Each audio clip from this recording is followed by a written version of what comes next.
Endurance, todas essas é seguro fazer angiografia. A angiografia, a ressonância.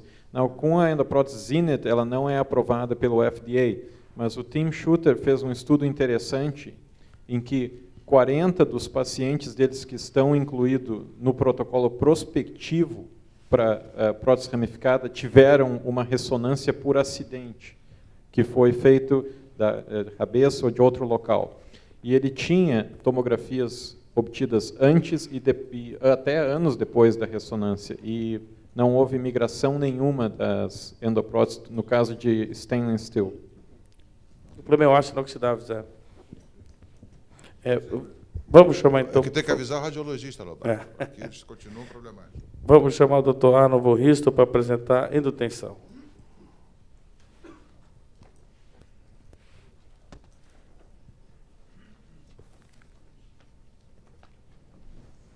Boa tarde. Endotensão continua sendo um mistério, porque, na maioria das vezes, a gente fica em dúvida de que nós temos na frente. Esse é um caso muito interessante, aqui são os conflitos, que nós tivemos a oportunidade de vivenciar e remonta aos inícios do tratamento endovascular. É um paciente que nós vimos pela primeira vez no ano 2004, mas que no ano de 1999 ele havia sido tratado aos 66 anos de idade de um tratamento endovascular do aneurisma de aorta abdominal com um implante de uma endoprótese Vanguard, que posteriormente foi retirada do mercado. Esse paciente teve então uma endoprótese... Oi? Podia abaixar a luz um pouco aqui na frente, por favor? Essa endoprótese, 3 anos depois, ela apresentou uma fadiga do material, um endolique tipo 3, tendo se tratado na mesma instituição que havia operado ele originalmente, com o implante de uma endoprótese cônica zênita aorto-monilíaca e exclusão do ramo ilíaco esquerdo e uma ponte fêmuro-femoral cruzada. Passados mais 2 anos, esse paciente estava inclusive fora do Rio de Janeiro. O Dr. Ciola, que está sentado aqui na audiência, foi quem examinou esse paciente em Florianópolis, certo, Ciola? Está lembrado? E nos encaminhou, então, esse paciente sofreu uma oclusão arterial aguda com trombose da endoprótese, ou seja, ele teve, na verdade, o que seria uma trombose aguda da aorta abdominal e infrarrenal, e esse paciente foi, então, encaminhado para nós. Nós, então, tivemos esse achado, que era um aneurisma aparentemente excluído, com um diâmetro de 66 milímetros, e acreditamos que a etiologia mais provável dessa trombose aguda tenha sido um acotovelamento, um kinking do corpo da endoprótese cônica no início da sua ramificação da ilíaca. O tratamento que nós instituímos naquela ocasião foi, de urgência, a realização de uma ponte aorto-bifemoral. Eu gostaria de voltar aqui só para os senhores... Axilobifemoral, desculpe, axilobifemoral, que era um paciente obeso, com alto risco cirúrgico, portador de doença pulmonar obstrutiva crônica, doença coronariana e diabetes mellitus e hipertenso também. E assim esse paciente evoluiu muito bem, até que em fevereiro do ano de 2008, ou seja, 4 anos depois, ele foi detectada nele a presença de insuficiência renal crônica progressiva. Nós tínhamos uma ponte axilofemoral esquerda, como os senhores estão vendo aí no diapositivo aqui do meio, que se encontra pérvia, o ramo descendente desse axilofemoral, e a investigação da etiologia dessa insuficiência renal crônica, então, demonstrou que o aneurisma havia crescido de 66, que era o diâmetro original quando nós o vimos, para 89 milímetros. E esses achados foram confirmados por tomografia, mais uma vez, sem contraste, porque nós tínhamos essa aorta trombosada. Então, essa tomografia sem contraste, com esses novos tomógrafos de múltiplos detectores, a gente vê belamente aí a prótese axilobifemoral, vemos também aqui o resíduo ainda da endoprótese fêmuro-femoral cruzada, que havia sido implantada quando esse paciente apresentou a oclusão de um ramo, e pode-se ver de uma forma bastante sutil também certos fragmentos da endoprótese abdominal implantada em sua profundidade. Aqui num estudo mais aprofundado, num corte mais profundo, desse mesmo estudo tomográfico sem tomografia, nós vemos então a endoprótese Vanguard, com a sua estrutura, que dos mais antigos cirurgiões vasculares conhecem bem, e dentro dessa o implante de uma endoprótese Zenith e toda essa estrutura trombosada e axilo bifemoral com a prótese anelada. Nós então imaginamos que alguma coisa deveria estar acontecendo com esse aneurisma, embora não se pudesse ter nenhuma evidência de que houvesse algum vazamento nesse aneurisma. Os estudos nos levaram à suspeição de que houvesse havido uma migração distal desse conjunto da endoprótese e esse paciente, então, passados alguns meses, ele refez a tomografia, o aneurisma havia crescido mais ainda, havia crescido mais 5 milímetros. Os senhores verificam aí, mais uma vez, esse achado. Como ele tinha 17 mililitros por minuto de clearance, nós nunca achamos prudente fazer um estudo contrastado adequado. A hipótese nossa, então, apesar de que não se conseguia identificar nenhum vazamento, era de que houvesse uma pressurização desse saco aneurismático devido à migração para dentro, distal, para dentro do saco aneurismático das endopróteses previamente implantadas, e assim, através desse trombo, houvesse a repressurização do saco do aneurisma.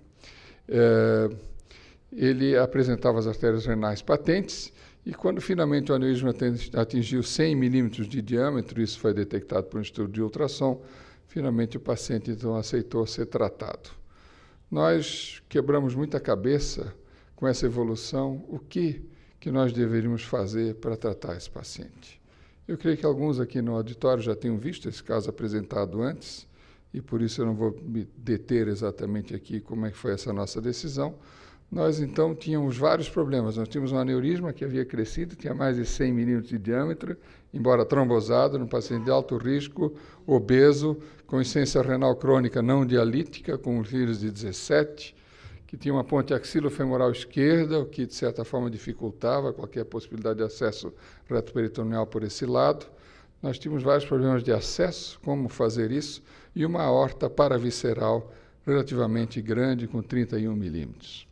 A solução que nós idealizamos foi solicitar aos engenheiros da empresa de endoprótese nacional nanoendoluminal de fabricar um oclusor de 34 milímetros de diâmetro, com a sua parte superior pérvia, com somente o fundo fechado, o oclusor curto e com fixação ativa, com ganchos, e nós planejamos então implantar esse dispositivo através do ramo trombosado da ponte fêmuro-femoral que havia sido implantada em 2002.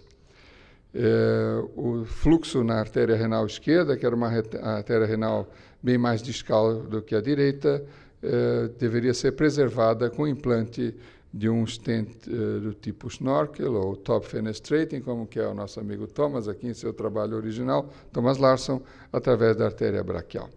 Então, os senhores veem aqui o acesso inguinal, nós vemos aí 2 ramos de PTFE, sendo que o que está isolado em amarelo é a ponte que se encontra patente e o que está isolado em vermelho era o nosso alvo. Então, nós isolamos esse segmento de PTFE, suturamos a esse segmento de PTFE um canal de trabalho de Dacron, ao qual foi introduzida uma bainha, e nós, através desse dispositivo, então, fizemos...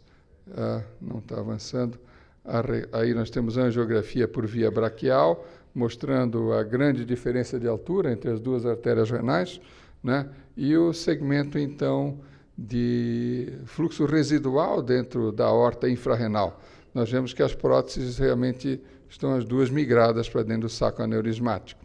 Então, foi feita a recanalização do eixo aorta-ilíaco com catéteres hidrofílicos e catéteres normais e guias hidrofílicos. Foi relativamente simples se fazer essa recanalização, que se deu através do segmento de PTFE e da prótese trombosada.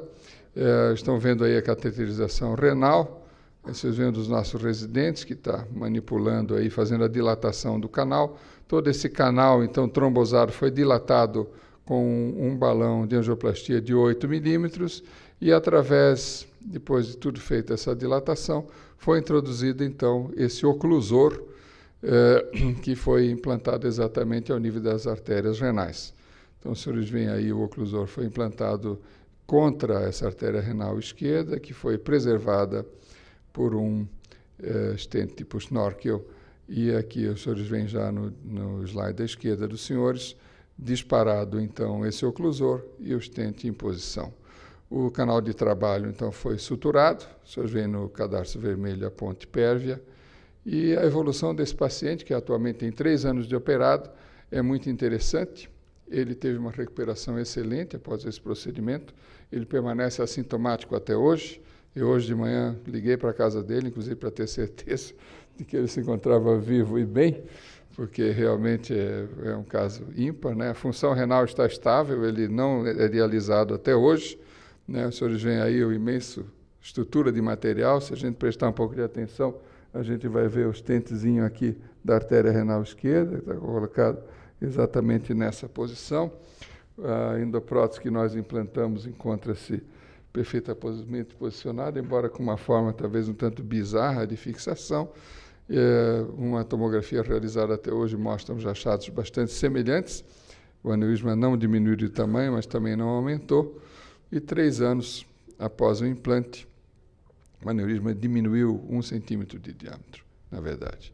Então, a conclusão dessa nossa apresentação é que, em primeiro lugar, nós sempre temos a ideia de que nós devemos tentar, pelo menos, resolver os fracassos dos nossos procedimentos endovasculares através de métodos endovasculares, muitas vezes exigindo alguma criatividade, como nesse caso. Aqui os senhores veem mais uma vez o stent snorkel implantado na renal e essa nova endoprótese em cima das outras. A mistura de materiais parece que não é um problema, né, que a gente antigamente tinha muito receio de fazer. Aqui nós temos nitinol misturado com aço, mais uma vez com nitinol, e um stent de PTFE com estrutura também de aço na renal. E esse caso incomum, na verdade, foi tratado de uma forma também incomum e, pelo menos até o momento, é efetivo. Obrigado.